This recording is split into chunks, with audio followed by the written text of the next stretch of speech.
Hello everyone, good morning to all of you. कैसे हैं आप लोग? जय माता दी दोस्तों। तो भाई बहुत दिनों बाद वीडियो लेके आ रही हूँ, है ना। आप लोग कहते हो कि भाई एक वीडियो तो बना ही दिया करो। जैसे ही मुझे मौका मिलता है मुझे लगता है कि आज कुछ टॉपिक है और बात करने लायक टॉपिक है ना, तो मैं ज़रूर बनाती हूँ। तो आज मैंने सुबह बंकू का वीडियो देखा था, बंकू का वीडियो आया तो कल का वीडियो मैंने दोबारा देखा था। आपको मैंने बताया था लाइव में कि किस तरह से इसका चेहरा उतरा हुआ था। तो चेहरा तो अब भी इसका उतरा हुआ है, वो चीज़ नहीं है जैसी होती है खुशी जो होती है चेहरे पर, क्योंकि बात वाकई ही बहुत बड़ी है, कोई छोटी बात नहीं है। पहले के केस थे ना, इसने एंटरटेनमेंट का साधन बना रखा था, कोर्ट हेयरिंग को इसने कंटेंट बना रखा था, अपनी पत्नी को कंटेंट बना रखा था, अपने बच्चे को कंटेंट बना रखा था, यानी कि विजिटेशन राइट के नाम पे ये कंटेंट ही छाप रहा था, नोट छाप रहा था।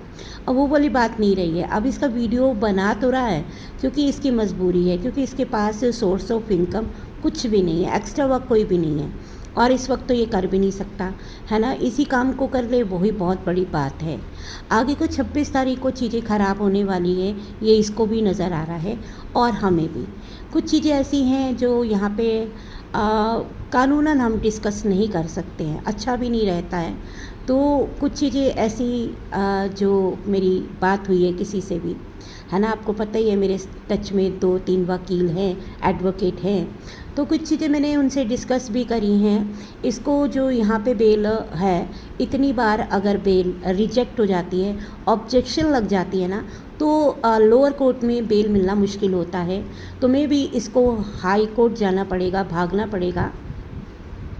जिस तरह से इसने चीज़ें सही करने की कोशिश करी, उसके पैरों में गिर गया और फिर इसका वही ईगो जाग जाता है ना, क्योंकि मैंने आपको बताया ही है कि इसकी ज़िंदगी ख़राब करने में सबसे बड़ा हाथ है वाईटी की इन औरतों का। ये जो जितने भी रिएक्शन चैनल हैं इनका बहुत बड़ा हाथ है। अगर ये लोग इसको अप्रिशिएट ना करते, ये लोग इसको ना भड़काते, और इसकी भी गलती है, मैं ये नहीं कहूँगी कि ऐसे तो कोई भी किसी को भड़काएगा तो वो अपना घर बर्बाद करके बैठ जाएगा। तो आप सोचिए इसके पास दिमाग की कितनी कमी है। आप सोचिए जो इंसान किसी के कहने पे अपने बीवी बच्चों को छोड़ सकता है, जो ये कहता है कि मैं अपने सपोर्टर की पीठ नीचे नहीं लगने दूंगा, इसलिए मैं अपनी बीवी को घर नहीं लेके आऊँगा, तो सोचिए ये इंसान की अपनी अपनी पहचान क्या है ना। ये अपनी इसकी सोच क्या है, समझ क्या है। अपनी माँ और बहन अगर देखा जाए तो इसकी बहन ने भी इसकी ज़िंदगी ख़राब की है, और देखा जाए तो माँ को भी चाहिए था कि भाई माँ जो है हेड ऑफ़ द फैमिली इस वक्त है, फादर नहीं है। उनको चाहिए था कि मेरा पोता मेरी बहू को घर लेके आ। ठीक है, अगर वो उस वक्त प्रीतों से ना नफ़रत करके अपना फ्यूचर सोचती तो आज बहुत अच्छा होता। अभी भी मैं ना एक मैंने पोस्ट पढ़ी है, पोस्ट नहीं सॉरी, एक रील देखी है न्यूज़ चैनल की। तो उसमें न्यूज़ चैनल में बताया गया है कि जो करिश्मा कपूर के हस्बैंड हैं संजय कपूर, उनकी डेथ जो मिस्ट्री है ना वो खुली है। एक्चुअल में जब प्लेन क्रैश हुआ ना, तो प्लेन क्रैश के वक्त उनकी एक पोस्ट ट्विटर पे आई थी, उसके बाद उनको अटैक आ गया। तो लोगों को लगा कि उनको इस चीज़ का सदमा लगा है। बहुत सारे लोगों को इस बात के लिए बहुत हर्ट हुए थे, इतने सारे लोग मारे गए। तो अभी उनकी एक घर में से डायरी मिली है जिसमें उन्होंने लिखा है कि करिश्मा कपूर को छोड़ना मेरी सबसे बड़ी ज़िंदगी की गलती थी। अगर आज मुझे मौका मिलता तो मैं करिश्मा कपूर के साथ ही रहता। मैंने उस वक्त सबसे बड़ी गलती करिश्मा कपूर को छोड़ के की थी, क्योंकि वो बहुत ही मेरी अच्छी हमसफ़र थी। उसके साथ जो मैंने पल बिताए हैं वो मेरी बात को सुनती भी थी, समझती भी थी, और अगर मैं उसे कुछ कह देता था तो वो डर भी जाती थी और वो उसको सॉल्व करने को भी तैयार हो जाती थी। और अभी मैंने उसको छोड़ के छोटी छोटी बातों से मैंने ही उसको नाराज़ किया, इतना उसको हर्ट किया, इतना ज़्यादा हर्ट किया कि उसको छोड़ने का फ़ैसला तो मेरा ही था, लेकिन उसने भी फिर मन बना लिया, क्योंकि मैंने उसको बहुत हर्ट किया था। जैसे बंकू प्रीतों को लगातार करता आया है, तो फिर क्या करे, फिर उसने भी फ़ैसला ले लिया कि मैं भी अलग ही हो जाती हूँ। लेकिन आज उनका उस डायरी में जो लिखा हुआ था कि प्रिया सचदेव उनकी पत्नी जो दूसरी है उसको अपनाने का फ़ैसला सबसे बड़ी उनकी ज़िंदगी की गलती थी, जिसका हर्जाना वो हर दिन भुगत रहे थे। हाँ, वो अपने बच्चों को बहुत प्यार करते थे, जो करिश्मा कपूर के बच्चे हैं, और जो दूसरी बच्चों को बहुत प्यार करते थे, और वो कहते थे कि मैं अपने बच्चों के लिए भी तरसा हूँ, मेरी एक गलती की वजह से पूरा परिवार ख़राब हो गया। ये चीज़ें डायरी में पढ़ने के बाद अब लोग ये भी कयास लगा रहे हैं कि क्या प्रिया सचदेवा पे कोई एक्शन होगा। तो वही बात मैं कहना चाहती हूँ, ये चीज़ें बताने का मेरा मकसद यही था कि जो पहली पत्नी को छोड़ के उनको लगता है ना कि दूसरी पत्नी के साथ मैं बहुत खुश रहूँगा, मुझे बहुत सारे लड्डू मिल जाएंगे, तो वो लड्डू बंकू की ज़िंदगी में भी वही अभिशाप बन के आई है। हमने क्या कहा था, हम इंतज़ार कर रहे हैं कि इसकी उस बंदी से शादी हो, जो भी हो, कैसे भी ये उस बंदी से फंसे तो ही इसके जो कर्मा है ना इसके सामने आएंगे। आप क्या सोचती हो, क्या बंकू नहीं चाहता होगा प्रीति को वापस लाना? बिल्कुल चाहता होगा, चाहे मानो आप चाहे ना मानो मेरी बात को। वो सिर्फ फंसा हुआ है जाल में। वो जानता है कि अगर मैंने ये जाल तोड़ा तो फिर ये बंदी मेरे पे एक्शन करेगी, और जो वो कर भी रही है भाई। उसने पहले कहा था, ये बातें मैंने आपको जब पहले इसने केस किया था तो उस वक्त भी मैंने आपसे कहा था, तब भी लोगों ने हमारी बातों को नहीं माना था कि उस बंदी ने कहा है कि इसने मुझसे धोखा किया तो मैं इसके खिलाफ केस करूँगी, और उसने किया।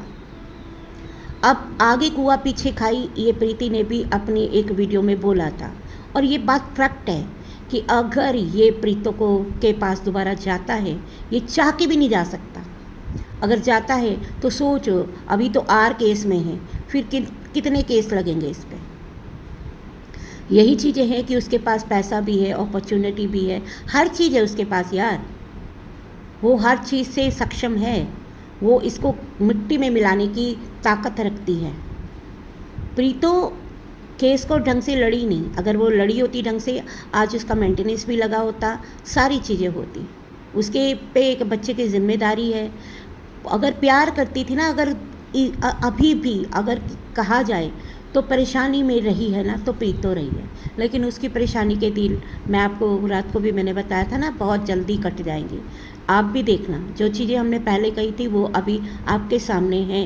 1.5 साल पहले ही कहा था कि वो बंदी इसको छोड़ेगी नहीं, और वो चीज़ें सामने हैं। हमें बोला जाता था कि उसकी तो कोई गर्लफ्रेंड ही नहीं है, उसके ऊपर तो कोई आर का केस ही नहीं है। सारी झूठी चीज़ें आपके सामने हैं, बंदे ने कबूल भी कर ली हैं। अभी जो 26 तारीख की चीज़ें होने वाली हैं वो तो जो होंगी सो होंगी ही, लेकिन इस इंसान ने अपनी ज़िंदगी खुद खराब की है। अपने चेहरे के जो 12 इसने खुद बजाए, अपनी ज़िंदगी में तूफ़ान ये खुद लेके आया है, और इसकी ज़िम्मेदार पूरी 90% ये औरतें हैं।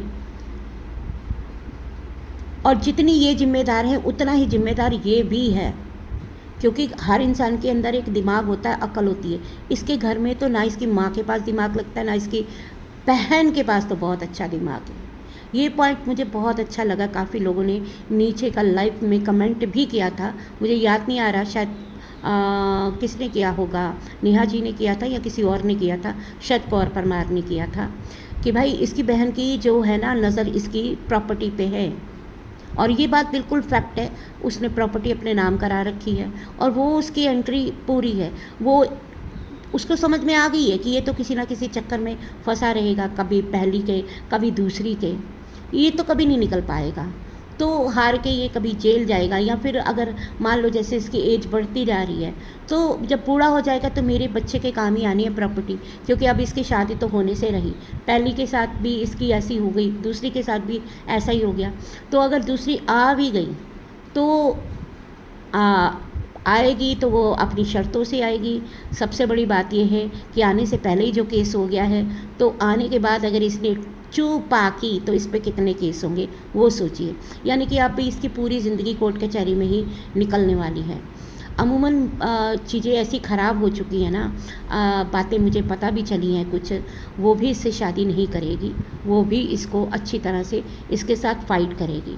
बहुत सारी ऐसी चीज़ें हैं जो बात में जो पहले हमने कही थी ना, वो चीज़ें सामने आईं। अब इसका अगर ये बहुत सारी उसकी शर्तें मानेगा तो ही वो इससे शादी करेगी, और इसको वो चीज़ें स्टाम्प पेपर पे लिख के देनी होंगी, एग्रीमेंट साइन होगा, उसके बाद ही वो इसके घर में आएगी।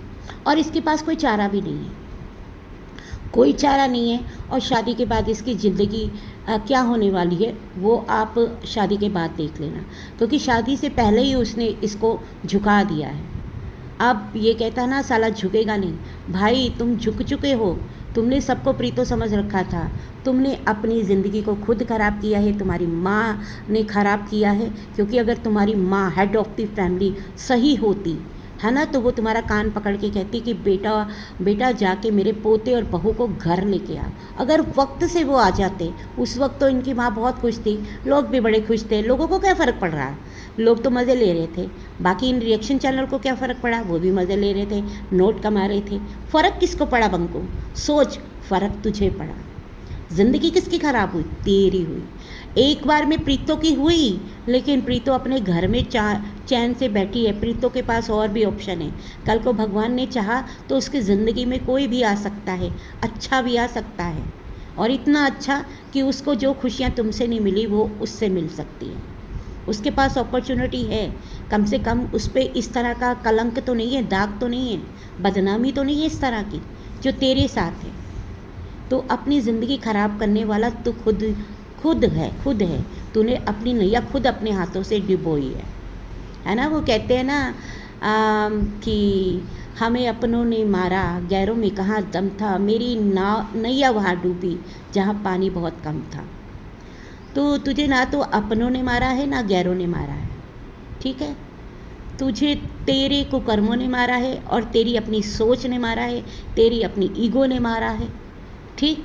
और सबसे बड़ी गलती तेरी माँ की है। अगर तेरी माँ स्ट्रिक्टली कहती कि मेरी बहू को घर पे लेके आ, और अपनी बेटी को कहती तू वो अपने ससुराल रहे, यहाँ पे आ, हंस खेल खा पी और अपने घर को देख। हमारे घर के मामले में तुझे फंसने की ज़रूरत नहीं है। लेकिन तेरी बहनें पैसे के लालच के चक्कर में, दौलत तो उसको मिल जाएगी, लेकिन जो काम उसने किया है ना, एक फैमिली को उजाड़ा है, एक बच्चे से उसके बाप को छीना है, जो ये कारस्तानियाँ की हैं, वो भी उसके आगे आएगा। ये चीज़ें कभी भी रुकती नहीं हैं, छुपती नहीं हैं, क्योंकि वक्त हर किसी को उसकी चीज़ों का सिला देता है। आज प्रीतो परेशान है, कहती है कि मैं अकेली रहेगी। नहीं प्रीतो, तुम कोई अकेली नहीं रही हो, तुम्हारे साथ तुम्हारा शेर है। शेर वो नहीं है जो अपने आप को बताता है, शेर वो है जो अपनी माँ का बेटा है, जो अपनी माँ के साथ बिना बाप के अपनी ज़िंदगी अपनी शेरनी माँ के साथ बिता रहा है ना। तो तुम अपने बच्चे को बड़ा करो, वो तुम्हारा शेर है, वो बड़ा होके तुम्हारा सहारा बनेगा। और लाइफ के कहते हैं ना, किसी एक के जाने से लाइफ ख़त्म नहीं होती। छोड़ दे सारी दुनिया किसी के लिए, ये मुनासिब नहीं आदमी के लिए। प्यार से भी ज़रूरी कई काम है, प्यार सब कुछ नहीं ज़िंदगी के लिए। तो किसी एक इंसान के लिए आप अपनी ज़िंदगी को तबाह नहीं कर सकते। ये लाइनें किसी ने बड़ी सोच समझ के बनाई होगी। बहुत इफ़ेक्ट करती हैं ये चीज़ें, मेरे को तो बहुत करती है। मैं इन वर्ड्स को बहुत ध्यान से सुनती हूँ, और इनका लाइफ में कहीं ना कहीं आपको असर दिख ही जाता है, इम्पोर्टेंस दिख ही जाती है। तो दोस्तों, ये वीडियो इतना ही। कैसा लगा आपको? सारी चीज़ें मैंने क्लियर कर दी हैं आपको कि भाई आगे को इसकी ज़िंदगी बहुत ही ज़्यादा ख़राब होने वाली है। चाहे ये जेल से छूट जाए, चाहे ये शादी में फंस जाए, कुछ भी हो, बंकू की ज़िंदगी में आगे यही सब होने वाला है। और 26 तारीख को जो चीज़ें नज़र आ रही हैं, आसान नज़र आ रही हैं, ये हाई कोर्ट में ज़रूर भागेगा। तो चलिए मिलते हैं अगली वीडियो में, तब तक के लिए बाय बाय।